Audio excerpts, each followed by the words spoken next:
Hello everybody and welcome to my YouTube channel. Today we're going to be looking at the makeup and runway beauty looks. Well, that's pretty much the same thing. At the runway beauty looks from Milan Fall Winter 2019 Fashion Week. Now, if you guys are new to my channel or if you have not seen this series before, what I like to do for Fashion Month is basically dissect and go through each and every single week of Fashion Month, go through all the different cities that are included in Fashion Month, including New York, London, Milan, and Paris, and I like to show you guys the makeup looks that catch my attention for those different cities, and I just like to discuss them, give you guys a little bit of a rundown on the makeup artist behind the look and what I think of it, etc. So anyway, this is going to be for Milan Fashion Week. Now, I will tell you that compared to a London Fashion Week last week, and I highly recommend checking out that video as well as New York's, but compared to last week, I feel like London was a little bit more eclectic and a little bit more out of the box.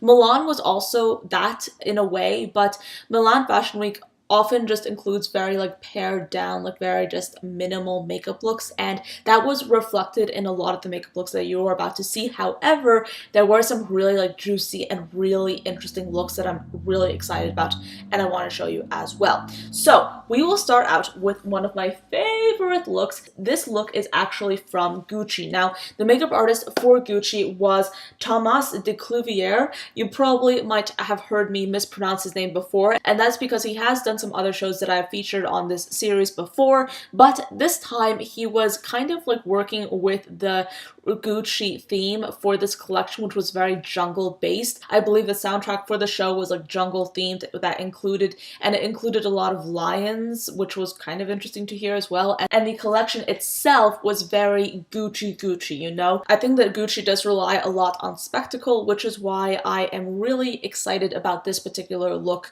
for this runway show. Now, the makeup artist did use prosthetic tears on a lot of the models' faces, and besides that, a lot of the models did wear these fetish masks, which was kind of interesting. They also had chokers, and some of them had colored contacts and bleached brows, and the entire aesthetic was kind of interesting, kind of fun, kind of just really fascinating, because I do feel like we are seeing a lot of prosthetics being used on the runways, and it's really interesting to see that, because I feel like in the past years we have not really seen as much attention devoted to prosthetic makeup on the runway as we're seeing right now, which I think is a really cool, good thing. I think the addition of prosthetics in runway makeup in particular is really just heightening it and making it look a little bit more interesting and just making the whole look appear more artistic and just out of the box, which I really do love. So this is a look that I found really fascinating. Then, of course, I did mention that Milan Fashion Week was quite minimal in a sense. I didn't really find as many just out of the box looks as I did find in previous fashion weeks for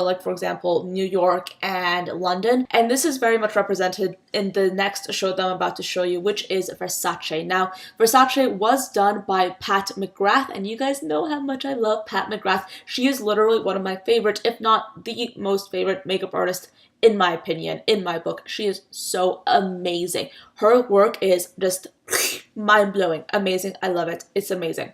Have I said amazing? Probably have about 1,000,000 times. But she created this really just smudgy, kind of grungy effect with the makeup. The eyes had this smudged eyeliner effect, and then the lips were either nude on some models and then red on others. So it was a little bit of an interesting effect. It was kind of an interesting show.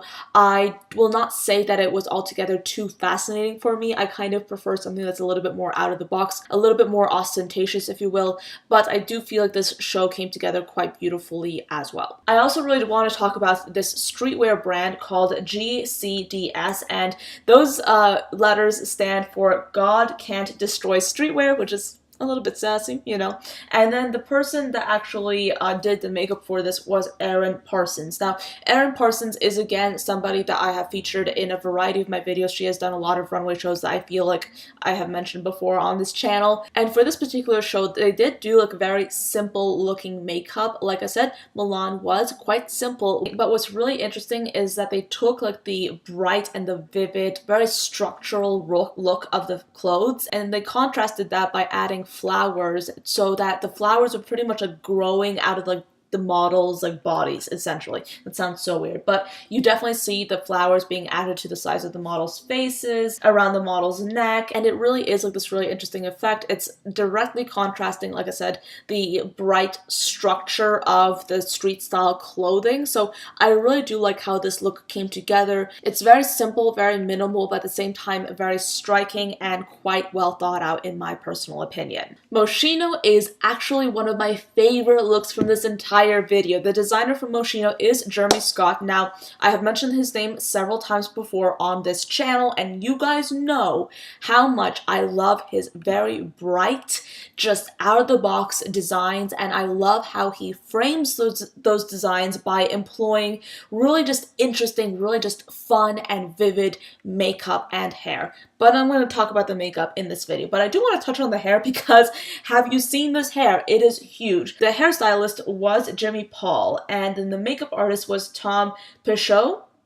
I can't really pronounce these names right. I think it's Pichot, but the makeup artist was, yes, Tom Pichot. And honestly, the hair just looks so much like Dolly Parton. I mean, I love Dolly Parton's like just bright and like just huge and big, like just persona. You know, she has big boobs, big hair, big eyes, big lips. I kind of like that. So yes, the hair really just was reminiscent of that kind of style. And then the makeup itself was like just so just hot and so like vivid and so sexy in my personal opinion. You had winged liner, you had very just intense green pastel eyeshadow, and then you had like a very just nonchalant, very like kind of nudie pink colored lip. And I feel like this entire look, like winged liner, big hair, is just so much fun, and it's honestly a look that is like very just timeless but still very vintage looking. So I really did love how this look turned out.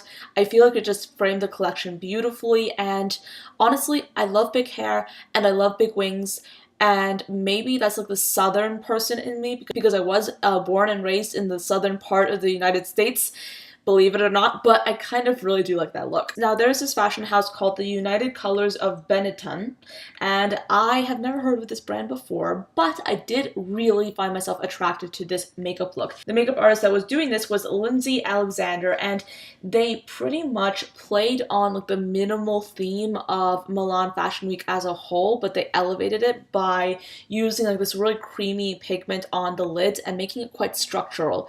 The models basically walked out on the runway with this vivid yellow shadow on the eyes, and I feel like it's really cool, really fun, really interesting, and the use of yellow eyeshadow is always really fun in my opinion because you're really able to create a really interesting contrasting look. I also really want to talk about the brand Iceberg. Now, they had these beautiful makeup looks, and they had like this really beautiful variation of pink, blue, and black eye looks. The makeup artist was Daniel Salstrom, and he basically created what he describes as glam punk, which does play on the watercolor trend that we have been seeing a lot of, but still just adds like that structure, adds like that depth to it by just making it look very avant-garde, very editorial, which I really did like. And then of course the rest of the face, the lips were very minimal, but the entire look looks so undone and a little bit unfinished in a way that wouldn't really look attractive on a lot of people. But since this is a fashion show and since it is so very editorial, it does look really good and really striking. So those are all the makeup looks that I wanted to mention for this particular fashion week. The reason I didn't want to mention too many was because a lot of the designers chose to include like some really just minimal, really just kind of bare-faced models, and I kind of don't really want to talk about that because I kind of want to talk about the fun stuff. I wanted to really get into like the fun, interesting, the just out-of-the-box makeup is really fun for me. So I wanted to make sure that I included some of that. But next week we are going to be doing Paris Fashion Week, which is kind of exciting as well. I'm predicting probably like something sparkly, maybe sequins. I have no idea. I don't know. But there are a few fashion houses for which I have my eyes peeled for. I'm really excited to see and really get into the research for that particular video. So that video will be up next week. And if you haven't seen the last two videos that I've posted for this particular fashion month and you are interested in doing so, like I said, the cards will have that playlist up there. And I also have done these videos, I think for last season as well as last Haute Couture week as well. So I do like to do these videos whenever I see like a fashion show or like a fashion week so I can discuss. But yeah, that's pretty much it for this video. I hope you guys enjoyed this and found it interesting. As always, I will link my resources and the credits for the photos down below, since I do want to give these photographers and everyone who's involved credit where credit is due. So that is it for this video. I hope you enjoyed it, and I will see you tomorrow. Bye guys.